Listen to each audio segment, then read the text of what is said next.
Ça, c'est ce qu'il ne faut surtout pas faire sur un chantier quand t'as pas les compétences. J'ai nommé détruire un mur porteur.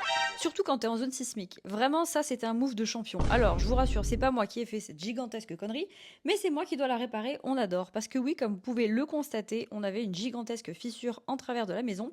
Et le risque, eh bien, c'était tout simplement que la maison s'effondre. Voilà, rien que ça. Alors, comment on a fait pour éviter la catastrophe? Eh bien, j'ai fait appel à un maçon, tout simplement. Ensuite, il faut savoir qu'on est à l'étranger, hors Union Européenne, donc pas de décennale, pas de dommages ouvrages ici, tout fonctionne à la réputation et si ça tourne mal, on peut aussi utiliser des méthodes peu recommandables que je ne citerai pas ici. Bref, faites comme si vous n'avez rien entendu.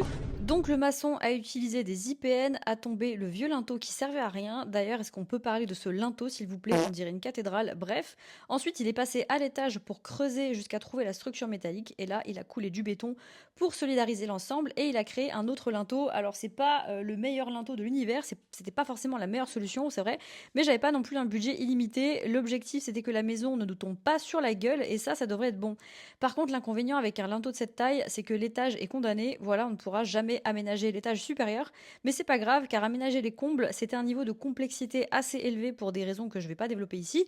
Mais en tout cas, ça y est, la maison est sécurisée, et tant mieux, car les tremblements de terre continuent.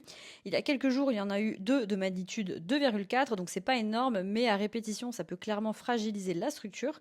Donc maintenant que l'ensemble est en sécurité, on va enfin pouvoir passer à la suite. Abonne-toi si tu veux suivre cette rénovation d'une ruine à l'étranger.